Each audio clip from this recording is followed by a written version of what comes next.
So, No. all right, I'm just going to go ahead and continue on that.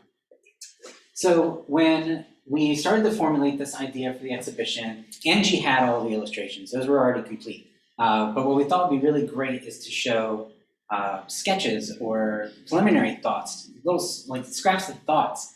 I think a lot of artists have a process that not everybody always gets to see, and sometimes that's a very private thing. Other people are extremely open about it, so we kind of threw it out there and said, Angie, if you have any sketches, like that'd be really great to show. And you said, yeah. So I, in honestly working on any of my art, I kind of work on a lot of scraps of paper regularly. I kind of like, ideas come to me at certain points and I jot them down and I tear them out and I put them places. So when I was working on this book and just kind of like the early versions of it, I did that. And a lot of them I threw away. And so when they said that to me, I was like, oh shoot, okay, I need to like open some drawers, find some sketchbooks and see where I shoved some of these things.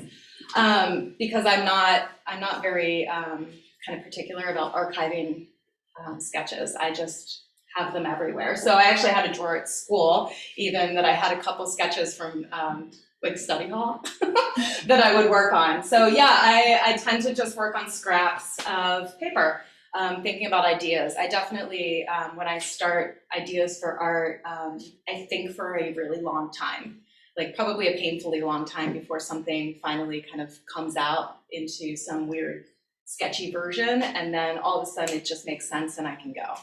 So these are kind of that moment where I was like, okay, that idea worked. Now I did that. And then briefly I can move into something like really detail oriented.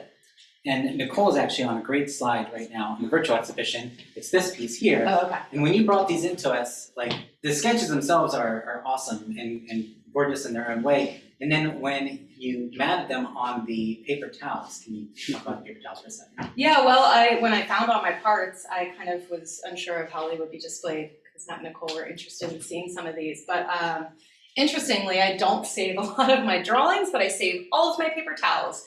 So I have just a box of my blotting towels that I use when I paint. So these are all just simply towels that I always hit my brush on whenever I'm painting. So I was able to just kind of like mount them on that, which I was pretty happy about because I feel like as an artist, sometimes all these like parts of the studio are so important to me and so kind of monumental in my experience in there, but nobody sees them, you know? So it was nice to kind of make them seem important as well. I think what's so cool about them too is I feel like the entire story is abstracted on the paper towels. So like this one in particular, like I can see the entire book from beginning to end in a little tiny square paper towel. Yeah, that's kind of amazing to think about. It's like a pixelated version of the painting. Absolutely. Yeah. And this piece behind you is your storyboard. Nicole and I have joked multiple times throughout the exhibition that this is the cleanest storyboard that we've ever seen.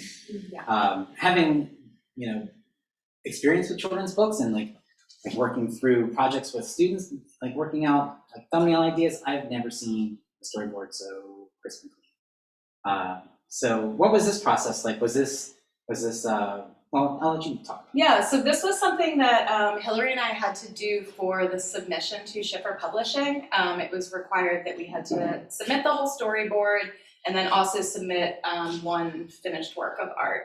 So for me, doing the whole storyboard was really hard. Like I'm more of a sort of intuitive artist that I'll do something that leads to something else and then I just kind of keep working. I'm not typically like a full-on plan out my whole 9 months artist and then make the paintings based on that. So I had sort of many versions of this going, and then the one that we submitted was like very tidy and clean because that was sort of the end game to get that into Schiffer Publishing. I had made a couple of changes. And this was on my like wall in front of me. And what I did when I was working, and I'm doing right now for our second kids book, is I have little Post-its, like teeny tiny little flags that as I finish things or I'm at 90%, that's my like moment where I feel like I've met what I need to and I can revisit again, I just put it on top. So I have this, I'm a very visual person, I'm an artist, but so I had this like filled with pieces of paper that I could see that I was like moving and there was progress being made. And I made some changes along the way just as I started to do things like this one. The original plan was too close to that one. So I kind of felt like I needed to compose it differently. And then our publisher I made a change to the cover from that idea to that idea, which is this one here. And then they had changed it from that to then the last page for the final. So this was they moved this guy up. This one, it looks like delayed a little bit. Yeah, so this was the final that they decided on, which I'm happy with. I feel like that one maybe was like a little too anxiety inducing. And that's the one that's on the screen now. Oh, yeah. Which is great, but I mean, like, I understand where you're coming from about it, like, being a little too tight and like, kind of claustrophobic, but man, is it a beautiful painting. Yeah, I like just that one. Watching those vines go around and around, and then there's Ramona in the center. I think it's awesome. Yeah. And you had said something really interesting when you were talking about the storyboard, about how you had to submit the storyboard and then a finished piece of art for Schiffer. So did you know when you submitted that piece of art, like, was there any like high stakes in that by submitting that piece of art? Was it a matter of like, yes, we like it, or no, this isn't the direction we want to go in? Or was it kind of like a done deal, but you just wanted to see what was going on? I mean, at that point, it wasn't a done deal. It was still something that they needed to say that they were on board with. So they had already read the story, and they really loved that. And the way Schiffer works is they want an artist, like the illustrations already kind of with the story. So, I mean, I would assume that if it was something that they weren't happy with, it would have been like, no. But fortunately, it was the illustration like met their I guess requirements, whatever. So cool. Yeah, we did the one that we submitted. I think that one, right, Yes. Hillary? Mm-hmm. And then we had done the one right by your right elbow with that one as well. Yeah. Yeah. So we had submitted two because I was kind of working through with Hillary trying to figure out, if we were going to be a team as well. So it was kind of twofold. Very cool. And that's really cool on Schiffer's end too, because I know there's children's book publishers who, will get a great story and they love the story, but if you attach an illustration with it, they'll be like, we love the story, but we don't like the illustration, so the illustrator's gone. Or they'll say like, we love the story, but we're going to give you an illustrator, and you have no idea or any control over what those illustrations look like. So I imagine that can be pretty stressful on the part of the writer. And Hillary, do you want to pop up real quick? Oh yeah, Hillary's here. Yeah. So maybe you guys can talk a little bit about like what it was like to meet each other and kind of how like the relationship worked out, from the beginning to where we are now, like to us both. Yeah. Okay, so as Angie already mentioned, I had the story written and Schiffer was very interested in publishing it, but at the time I did not have an illustrator and that is not my forte. So I went on a hunt to find an illustrator, and I actually contacted my children's old art teacher from elementary school who works with Angie, and just kind of reached out to her and said, do you have any idea, or would you personally be interested in illustrating a children's book? I feel like this could go somewhere, but it's not a guarantee because it has to be the whole package. And so she put Angie and I in touch, and we hadn't known each other at all before this process. So we met at a coffee shop down the street, and I just sort of pitched her and I said, this is my story. If you don't like it, that's totally fine. No harm, no foul kind of thing, because we didn't know each other at that point. So it was more of like a business transaction. And so she read it, and her initial response was really positive. And she's like, could you give me like 2 weeks to come up with some sketches? And I said, of course, and at that time we just sort of talked about like what was my vision for the story as far as illustrations. And I did not want to compromise any of her artistic ability at this point. And I didn't even know if it was going to work, but I just said, as a children's book, I would like it to really capture the essence of the story and be whimsical and colorful. but I don't have an idea of what the main character is going to look like, and I don't have any ideas for colors.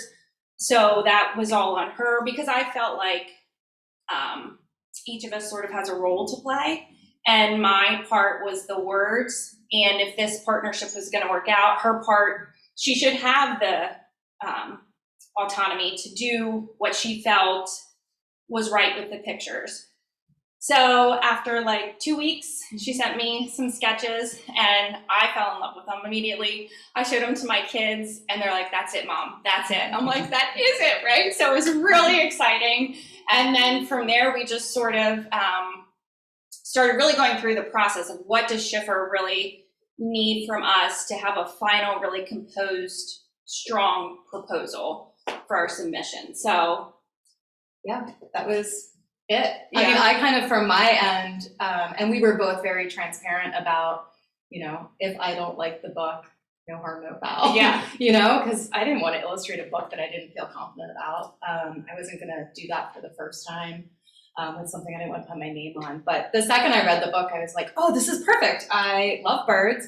I don't like painting faces of humans. I love flowers and color, and it was just kind of like I immediately got imagery in my head, so it worked out really well. Yeah, and I feel like we, at that point then, Angie went ahead with the storyboard, and I loved it. And then once we did get the green light, she just started painting and would send me pictures, and each time I'm just texting back, "Love it, fantastic, amazing." So I didn't suggest any changes. I mean, they are really truly all of hers, of what she felt came from the words, which I love too. And I truly feel like she just captured the words so beautifully in a visual way. So it was just, I think, a wonderful pairing. Yeah. So That's awesome. yeah. And a question that we've been receiving a little bit, and even Nicole and I were wondering, like, how did you land on hummingbirds? Oh, Well, that's a good question. I used to have a job where I worked in the marketing department of a hummingbird feeder line. And so I would help with the packaging and the marketing rollout of different hummingbird feeders. And through that process, I just really sort of fell in love with hummingbirds and thought they were very majestic and just really interesting animal. And so as the idea came to me as I was writing, I wanted to write a story about anxiety and working through obstacles and that sort of thing. I don't know, I just felt like a hummingbird, they're so small, but they do these amazing things, really encapsulated that idea. So and then the idea of Ramon came to me, and I just sort of went with it, and it just really flowed with the basic premise of the story and everything. That's awesome. You're right though, like, hummingbirds are totally majestic, because when you see them, you're not quite sure that you saw one. Right. Because they're so fast. And like when you do see one, you're like, oh my gosh, a hummingbird. Because they're completely, like, they're common, but they're not around all the time. Right. And I think that's also a pretty cool bird to pick too, because they're ultra colorful. Yes. And they kind of have this like secretive life. I feel like I don't know that I've ever seen a hummingbird on a nest, or like you only see them going around and like doing their work, and you don't see where they go afterwards. So I feel like it's a perfect perfect bird to be able to explore a story. And it's not like, oh, I've seen that bird many times. Right. So Yeah. that is so cool. And awesome. Thank you. Yes. Very, very cool. And Angie, do you have, like, when you were working through your paintings, was there one that you just like, this is my favorite one? I mean, the one that I felt, my favorite painting is the one, I don't remember which page it is, but where Ramon is like taking off in flight. There's like 3 Ramones. Yeah. Nicole's on her way there now. Oh, she's finding it. Yeah, Yeah, there that it is. one. And I mean, I had different reasons for liking pages, because there were some things that were really fun to do, but that page in particular, I felt like, because I kind of got attached to Ramon, and I mean, I read the story so many times, like every time I would sit down to paint, I like read the page I'm working on, just to kind of remind myself of what I'm trying to like pull off. But that one was like, I don't know, I was like, oh, Ramon's gonna fly today. Yeah, that's the oh, here moment. he goes. That's the moment. Like, it was the moment that he finally like made it. And that was like a weirdly exciting moment in my studio, because I definitely, I mean, I live in partial reality. And a lot of my head is make-believe and sort of like the imaginings of animals anyway. So it was no surprise when I kind of got attached to Ramon. But yeah, that's my favorite. I think that painting, the one that we're talking about here with like Ramon and like the 3 stages, he's like taking off. Yeah. That's a big deal painting too, because working with gouache isn't easy. And so we're going to kind of talk about what gouache is in a moment, but like it's not a very forgiving medium. Mm-mm. And like if there was like a moment to like really like hold your breath and like not try to like make a wrong brushstroke, it's probably on that one. Right. So like I think it's really cool that's one of your favorites, because like that's like a big moment in the book, and it's also a really complex painting to make. Yeah. And can you talk to us a bit about like the process of working with gouache, or Yeah. like is it a favorite medium of yours? Is it something you work with a lot, or? I mean, as far as paint goes, watercolor and gouache have always been sort of what I've done best with and enjoyed the most.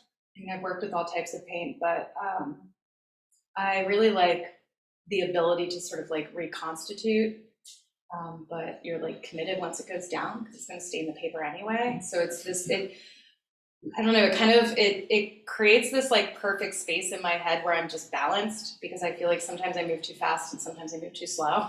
And so gouache like puts me at this like perfect kind of equilibrium with painting, that I can be really meticulous, but I can also kind of work a space over and over again.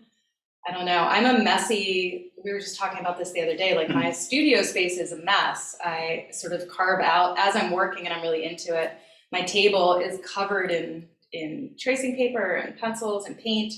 And really like the only space I have to work is like where my paper is. So everything's a mess. And I get to the point sometimes where I'm even taking stuff like my paper towels and just like throwing them behind me on the floor. But for some reason, like I can control and protect my paper. You have an arm's. Yeah, like there's like a force field over top of my paintings that nothing ever bad happens on them. I don't know, like the white doesn't get ruined, and it kind of blows my mind, because Jeremy, even my husband will come in and I'm like embarrassed. Like, oh, it's a mess in here. Don't look at my table. So bad. But for some reason, I'm so like painfully meticulous and slow about painting. So. This like that gouache. hand motion you just did like this, that absolutely comes through in every one of these paintings. Yeah. And people get so close to them, and then they're convinced that they're prints. Yeah. They are almost sure that they are not like the real paintings until we assure them that they are. And then when they get really close, they can see like just the tiniest bit of paint buildup. But then the next thing out of their mouths is, oh my gosh, all the little strokes. Yeah. So like. Lots of little brushes. Yeah, I was gonna say lots of little brushes. Tons of little brushes. Yeah, I definitely go through a lot of little brushes. When I'm working. So I'll generally like, when I did these, I mean, I would work like big areas with sort of a, just like a generalized color sometimes, and then go back over top and like work the brush stroke into it to build the texture. So, but yeah, all of the little lines are just tiny brush strokes. So. And you know, how long does it take for a piece to be completed? I mean, I'm sure there's a lot of thought that goes into it. There's a lot of planning, but like when you sit down and like really get to it, are you able to work through a piece in a matter of days, weeks? I would say anywhere from like 15 to 30 hours, maybe. Yeah, I'm very slow at painting. Like I'm very like mindful, and maybe that's why it's so clean. I don't do anything like fast. It's just like my mind and my hand and my eyes are working at this like micro pace. So I think that's why I like gouache. But yeah, I'd say that's probably the timeline. And I mean, on the weekends, I'm a morning person in terms of my like creative thinking time. I'm 42 at this point, so I've learned when my mind works best, and it's definitely from like 6 a.m. to about noon, and my mind works worse from 12 till 6 a.m. so like that's like my prime time to paint. So my weekends really like I just get out of bed and I go paint with my coffee. And then once we really got into this and I was starting to hit deadlines, then I was working the evenings a lot, which what I did was I set it up that I just had to put color down. I didn't have to make any decisions. So my decisions are all morning time, and then any non-decision making was evening. So yeah. Non-decisions. Yeah, I like yeah. that. And like as you're working through these pieces, you have the sketches. The characters like really start to take shape, particularly when you're midway through the book. But is there a piece in the show where like a decision was made because the piece kind of told you to do that, or was there anything you just had decided to add because you felt like it needed to be there, or The little bug guy showed up. I don't think he was like, yeah, actually the little bug guys, they kind of like made their way in as it was going. And then they're all sort of at the end and on the end papers. When I was a kid, I was a big Where's Waldo fan and like finding things and little things. And it turns out that stuff you like when you're a kid informs your art as an adult. You know? Big time. Yeah, so that's kind of, I like finding things in illustrations and paintings, and so those little guys kind of just made their way in. The lines, that was sort of a decision I made later as I was like thinking about the movement, because the ones that we submitted early on didn't have any of the line work, and then as I was figuring out the plan, I decided to do those like kind of lines to create the movement of their paths. Gotcha. Which I was really happy with. Is that gouache also? Yeah. Mm-hmm. Yeah, that's also gouache. And that's a tricky thing too, because like it's an organized line that you're making, but it can almost sometimes feel too organized. So it has a nice airiness to it.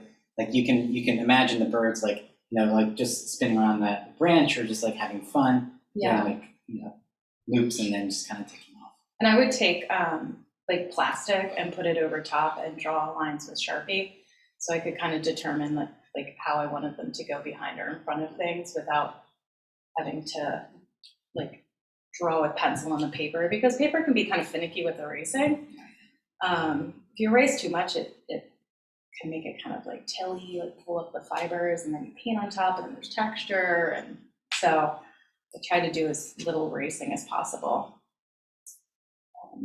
Paper. I like that idea about putting plastic over it. It's like using like a piece like of acetate. Photoshop. So yeah, it's like Yeah, I do that with my exactly students too. Yeah. I don't know. Did you guys ever do that? Yeah, sometimes. Yeah, I always have tracing paper close at hand. I like throw that over and be like, oh yeah, this shape is liberal. Okay. Yeah. And you go about it. And there's a piece in particular in the show that I want to touch on, and it's the end pages. Mm-hmm. It's the only ink piece in the show. Yep. And the work that we've seen of yours in the past, like I feel like you're very comfortable with ink too. And what's so cool about this piece is it is, it's literally black and white. It's stark and it's super crisp. So, like, what's it like, working with ink compared to working with gouache? So, I mean, honestly, prior to like doing the artwork for SOAR, I had kind of gone through a phase, I don't know, whatever, as an artist, where I was like, I kind of left color completely for a number of years, and I was doing just a lot of like ink drawings and just white gouache on gray paper, and then I was doing these like just complete India ink drawings and screen prints. And so this actually kind of brought me back into color and painting. You just change things up to keep things interesting. But for that, I knew that I wanted to do something like super graphic, and I could manipulate it in the computer. So I just did just the high contrast black and white, and then changed it to, it's like a light blue. Yeah. In the book. That's awesome. Yeah. Yeah, and people will be like, where is this piece in the book? And they're like, Yeah. oh, just turn to the very, very first page. Like, oh, there. Yeah. And so like the next book that we're working on, which I can't give too much information about, but it has a lot of India ink and like big black zones in it. So I feel like that book is kind of like, the illustrations are like bringing all parts of me together, which is super exciting. Like there's a lot of pen work, there's ink work, and then there's color. So that's kind of cool. That's really cool. Yeah. Yeah, and I just like what you said about how like it brings all parts of you together. Mm-hmm. I think being an artist, like in your studio, like it's kind of your world, right? Like you dictate everything that happens on that page space or or whatever you're working on. So did you find it a challenge to be able to kind of like get inside Hillary's head and like kind of bring the story to life, or did it just like really just like, oh no, like I totally know where I'm going with this, and here we go. I think it was like super easy. I mean, I honestly, when I read her story for the first time, I was just like, oh, okay. this is a no-brainer. It was just, I mean, I hope you guys have all read the book. If you haven't, you should. But she's such a wonderful writer and a good writer. So it was like I could see the craft and the care in her editing and her words. And you know, I'm not a word person, but I can see I could see how good it was. And so there was like no question. As I was reading it, was just getting visuals, and it was just like, yeah, this is gonna happen. So, yeah. And Hillary, I have a question for you. Oh, sure. So earlier in the talk, you had mentioned that like you showed Angie's drawings to your kids, and like, yes, this is the one. Were there others that you saw that you're just kind of like, oh, this one could be cool, or like, I know this isn't exactly where I want it to go? So I did reach out to a couple other people, and one was like a friend of my brother's, and she sent some stuff, and she is also an artist, but it just didn't have the feel I wanted, although I didn't really know what I wanted. Like I didn't really give like a lot of stipulations to Angie, but I just felt that it wasn't where I wanted the story to go. So yes, I did look at some others, and I just felt when I opened my text message from Angie, immediately, it was just like, yes, this is it. You know, we have to do this together. Hopefully she feels the same way. And I felt at like when I saw that, like this could really happen. We could get this book published, and it could be a really good quality book and the start of something, you know. So I did look at other artists and just didn't feel that connection to the image, and then, you know, kept looking. Awesome. Yeah. And I want to talk about the story of SOAR. Yeah. So you had mentioned like you wanted to write a book about anxieties and kind of facing your fears and getting over them.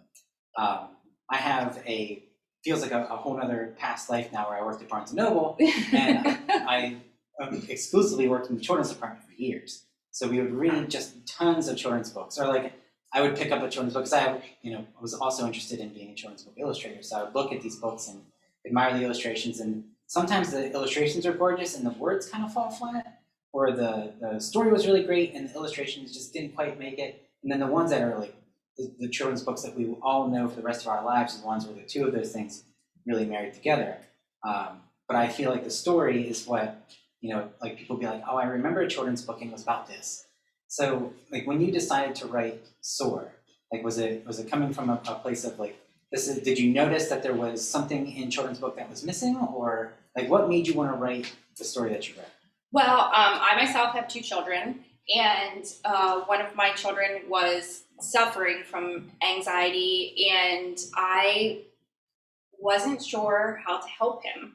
And I wanted to sort of create a story for him and other kids, because I know it is a big problem with children nowadays, and I feel like it's much more accepted to talk about it and recognize it so you can help those children. And I felt like that I wasn't finding books to connect with, to help him and talk to him. And I, growing up, always wrote rhyming poetry and stories and stuff like that. And I loved reading them to my kids. So I felt like I wanted a story that would be a read aloud, because I feel like kids connect to them a little better. It just, the cadence of the words. And so it just sort of started forming in my head, and it just grew and grew. And I felt like this could be a story that I could read to my kids and show them. and then talk about how do you get through this anxiety that you're feeling and these fears, and everybody has them. And it's just, you need to manage them and try to work through them, and everybody's are different, and that's okay. But we need to like sort of open the dialogue. Absolutely. Yeah, and that comes through in the book. I mean, like, so Ramon's mother doesn't do everything for him either. She's not like, oh, that's okay, you don't have to go outside. Like, you know, you don't need to do this, or don't worry about them. I felt like, you know, the mother bird in the book was very like you can do this, but you need to do it on your own time, and I'm going to encourage you, but I'm not going to push you to do it. And I think that's a really important thing. And talking about, you know, how you had mentioned like children nowadays are dealing a lot with anxiety. I think, like, thinking back to when I was a child in the 90s, like a lot of us were dealing with anxiety, but there wasn't a really good word for it. Right. And the method back then was just to over-medicate, rather than like really like kind of focus on the child and figure out what was going on and then try to like work with them rather than just like dismiss it or like give you something to just get over it. Right. So I think this book, I think it's going to be really important for a lot of children. And that's awesome. Yeah. Yeah, it has a staying, like has a presence, has a staying power. Yeah, and it's rereadable, which is really cool too. So he's super excited to see the next one's. Yeah. Yay. Yeah. Cool. We are coming up just about 20 minutes before 8. I do want to open it up to questions. If there are anybody out there who has any questions whatsoever, this is a good time for either Angie or Hillary. Neil. A couple of questions. The first one is looks like you worked in two sizes, square and a rectangular. Yeah, so the Just to kind of simplify it, so you're not having to work with all these different shapes. well, the squares Formats. were pages that weren't like full spreads. Yeah. So they had like a corresponding side. There's still some pieces that aren't in this show that are at home. So like the other side of that square, the bottom left. But they're the same height. Yeah. And width as those. Okay. And I mean, this was the first time I ever did this. So like, you know, I was kind of learning about, you know, how big the paper's supposed to be compared to like the size of the book and, Right. you know, what's going to happen when they scan it and do I want to work too big and it shrinks and the little tiny things disappear or whatever. So, yeah, this one also, like you can see there's like the seams. So those are two pieces of paper. And then I switched over and did like one singular piece of paper. So it was just kind of like the process of The learning. other question was, with all of them, did you do like a line pencil sketch of the shapes and the designs before? Yes, starting? mostly just, Like a light pencil, hard pencil. yeah, I would do, generally the leaves, I would just make those up, but I'd give myself guiding lines for any like branches and just sort of the area, sort of the just contour lines of where the birds were gonna go. And then I usually start with like really watered down watercolor of the color I'm gonna work in, like really controlled lines, and then I build the wash on top of it. Yeah. Oh, so you did start with a watercolor. Yeah, it's just kind of like almost like drawing with that. And it wasn't with watered down gouache, or was it actually watercolor? Is it the same, or? A little bit of both, probably. I don't remember. I think it was probably watercolor. But yeah, just watered down, like almost like barely there. Mm-hmm. Yeah.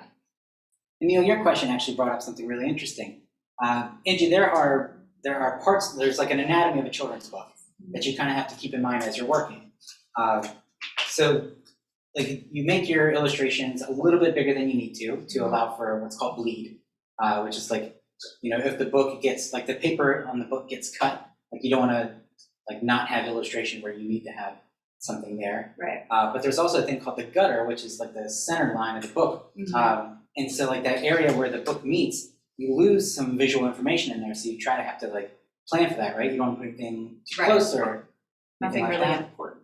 So when you're laying out the book, how was it trying to navigate where you thought text was going to need to go? Did you have control over where you thought the text should go, or like what was that process like? Yeah, so I kind of like laid out where the text was going to go initially. Some things changed once we got going, but yes, the gutter I always tried to like kind of avoid with, an eyeball or, something like, Beak. right, something really important that was going to get kind of like weirdly folded. And then the text I did, there's actually in the like early one, I realized very quickly I needed more space. Like it was just something that I learned as I went. So I made I have a piece of paper that is like the size that works. So I do trace that out just to give myself the area that the text will go in before I get started, so I can just like avoid that space. And then I just erase that. Cool. Yeah. The placement of the text too in the book I think is really great because it makes you look for it and it like moves the story along at the same time. It's not like you just open the page and the text is up in the corner every time. It makes you engage with the book in a different way. Yeah, I always like that in kids' books. Like I really have always loved kids' books, so I go and buy them still. I don't have kids, but I love children's books. You're not looking. Yeah, so I like kids' books that have the text bounce. I like kids' books that have pages that don't have text. For me as a child, I was not like an avid reader. I was painting and making art. So for me, when I found pages that didn't have words, I was very excited. So that was something that Hillary and I had talked about early on, that I wanted 2 pages or 1 or whatever, just to have art. So I loved that as a kid. You don't find that often in children's books. So, sure. Yeah. And earlier in the week, we were fortunate enough to have Schiffer come in with you two and kind of do a walkthrough of the exhibition. And I think we all kind of learned a term that I didn't know. Yeah, resting page. The resting page. So now, is it true that is a resting page just any page that doesn't have text, or is it a very specific page? We don't know. I think it's any page that doesn't have Any text. page that doesn't have text. That's really cool. Yeah. I like learning like terms like that. Yeah, we just learned about that this Yeah, we week. just learned about it. All of us. All of It's us. like already published. Like, I had no idea. Okay. Yeah, That's really it's cool. called a resting page, Awesome. which makes sense. Yeah. Yeah. Definitely. That's all. I also like. I think it's kind of funny too. Is like it's also a resting page for the person reading the book. Yeah. Out loud, you're like, look, just look at the picture. Good night, rest. Yeah. Are there any other questions? You said you like to put little Easter eggs of your life. Oh, into yeah. your pieces. Did you put any of those? No, that kind of in In the your sketch. sketch, yeah, Poncho came up in that one. That's sort of like a stream of consciousness thing. I'll start to doodle my dove poncho. Whistle pig, yeah. So I really like groundhogs, which are called whistle pigs. So that little guy got plugged in there. But yeah, I sort of, the next book I have some little like plugs of things that are just little secrets to find. Which again, like, where's Waldo? Or like those Walter Wick. I think it was Walter Wick. The I Spy books. Oh yeah. Yeah, those were great too. Oh, and like the highlights magazine. Giant book just full of stuff, and you're like, why did I have to find something in there? That's Yeah. really great. So yeah, the next book has some speckled throughout. Any other questions? I do. Did the publisher give y'all any specs that, not limit, but gave you an idea like the pages are going to be 4 color, the end pages are going to be 1 color, so you knew how to use ink for the end pages, or did they determine the size, or did you pick that? So the specs with color, really there wasn't anything. It was kind of, we could do whatever we wanted with that. The size of the book was dictated by them. I had really wanted to do square format for the page. That was something I like, squares. So that was something that we set out at the beginning. And then I don't remember, the size was between 8 to 10 inches for the page, and it is 9 inches, Yes. I think. Yeah. So, but really, I mean, they had like a fantastic sort of guidebook to help us understand how to do this for the first time, which was really, really great. And to learn, which is, sometimes I would go back and look, I'm like, oh shoot, I need to backtrack a little bit, like I'm not doing that right with sizing and stuff. But yeah, it was really a lot of freedom. Yeah. Creatively. And I mean, I would check in with the editor every now and then, and say like, I'm changing this, is that okay? And they were really like, yeah, we like trust you guys. Right.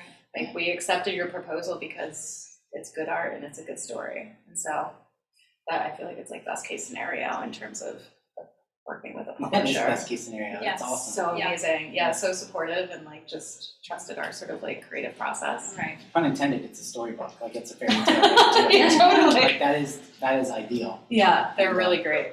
And Hillary, is this your first children's book? It is, yes, my first published one. Yep. So, and the next one that we have coming out is actually the first story that I wrote. But at the time that we were submitting, I just felt like it was at 90%, and I just couldn't get it to be 100%. So this is the one I went with to give Angie to see if we could get it published. And so now we're actually going back to the first book I wrote, and that's the one that we have a contract for now, which will be out next year. So Yeah, and it's very different. it's than totally this one. different. It's super exciting. I love that this one, like this, even though this is your first book, it's like the second story.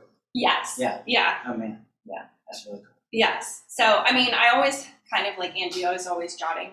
I always have a little notebook that I write down different text that comes to my head or different rhymes or something like that. And so I always sort of have stories going, and then it's just a matter of, I feel like if they really stick in my head and stay, then it needs to become a whole story, and it's not just like a random thought flying in and out of my head. So I often sort of think of, like you said, you sort of live in like half reality, half imagination. I do always have like these stories going on in my head, and if they really start to stick and they really keep coming at me, I get at my computer and I start typing, and it just sort of flows. And I mean, not everything makes it into a book, but just like the little sketches, like you work from here, it gets you to the end point. It just makes your story stronger, I feel like, which is similar to sketching and then the end product of Angie's vision. So they are very similar in their own, way. But yeah, so more stories to come. More stories to come. Yeah. Thinking about, like you're relating Angie's sketches, like you said, like you do them on scraps, you do this and that, and you just kind of like stuff them in your book or you put them in your bag. Like, were there moments for you where you're like, that's what I need to be working? Like, like, were you ever stuck in a moment or just like have like this moment of like, that's how this needs to go, or this is the way the story has to go, and you like have to like scratch it down on a Yeah, or, like, I in your phone, definitely, or- yes, I definitely do that. And I have this, my husband will say, I have this little black notebook that sometimes if we were driving places, I would be like, this is an idea for a story. And then he would come back. I'm like, no, that's not a good story idea. But what about this idea? And he's like, yeah, that's a good one. What about my idea? I'm like, no, I'm still stuck on my idea. But not that they're bad, but I have to really connect with the story, I feel like, in order to be able to get it flowing, because it's I do a lot of just sit at the computer and then words sort of pour out, and then I go back and edit a lot. But I feel like if I'm not connected to the story, it's not going to be a strong story. So I really have to be invested in what I'm writing in order for it to turn out how I would like it. But it is a process of, just jotting down random things here and there, and, then it creates, sort of goes into itself, kind of. But that's how art's made, right? Yes, Like, yes. Like if you're not, like you said, you have to really care about it in order for it to be successful. Right. And I feel like you can look at a painting, you can look at a photograph, you can look at anything creative and tell that the person behind it was really into it Yes. or really not into it. And there's no halfway. Like, you're not like, oh, that's an okay story, or like that's an okay book. You either have you know that what side of the fence they're on with that. Either they're really into it or really out of it. Right. And Angie, that goes back to like you said that I don't want to illustrate a book that I don't feel passionate about. So again, that's just another layer of what makes SOAR so successful. Is like you really loved it, and it came together, and like now you guys are friends. Yeah. And you're working on another book together, which is even awesome. That's right. It's Yeah. crazy. Yeah. So then there'll be like books 3 and 4 and 5, and then we can have a whole collected edition soon.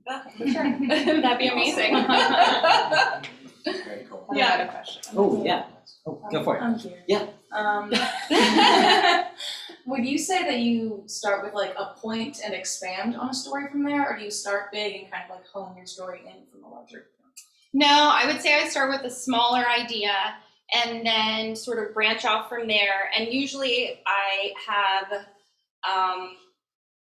different versions of the story, and I just sort of like have my main starting point and go, and then another day I'll come back and write something different, but it's still along the same theme. But I just like to see where the story takes me in each version, and then sometimes I pull from each, and sometimes I totally disregard one of them and then really focus on where this story is taking me because I connect with it more. Do you have a particular age in mind when you're starting the book? Usually, I mean, this book's geared towards 5 to 8 year olds, and I would say it's for younger children, you know, in preschool, kindergarten, second grade type is my main area that I'm writing for. And actually, one of my readers or critics that I send my book to before I send it to Angie or anybody else is my old kindergarten teacher. And she gives me constructive criticism and writes back. And like for SOAR, I sent it to her, and she wrote back and suggested some different word choices for the population I was trying to target, which is very helpful. And for the next book that we're doing, she wrote back and just gave some insight as, I mean, she taught kindergarten for a long time and knows what kids that age relate to. So she is a really great resource for me. And she reads a lot of my manuscripts and writes back, and it just challenges me to be a better writer and really polish the story before I give it to Angie or anything. And when you have someone that can like truly give you constructive criticism, that's a really big thing. Because you can show your book, you can show your art to somebody, and they just be like, oh wow, that's really great, I love it. But like there's nothing more behind it. Or like there's really something glaring going on in it, but they just don't want to tell you. Yes. Or the opposite end of that is like you have something really fantastic, and then they're bothered by that, and they're like, oh no, this isn't good. You should put that like under the table and never show it again. Right. So having somebody who's like really going to give you solid constructive criticism is a really valuable thing for any artist or creator. Yeah. It's great. Yeah, it's been a great resource for me, and it's been really fun connecting with my old kindergarten teacher and sort of gotten us back in touch, which is wonderful as well. I still stay in touch with my high school art teacher.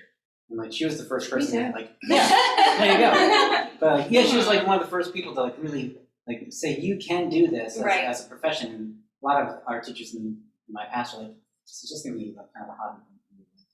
Don't think about that too hard. But she was like, no, don't listen to that. Go do this, and we still talk now. It's right. Great. It's really great. Yeah. It's very cool. And I think there's a comment for Angie here.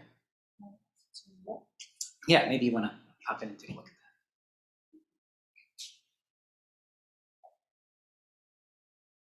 Aw.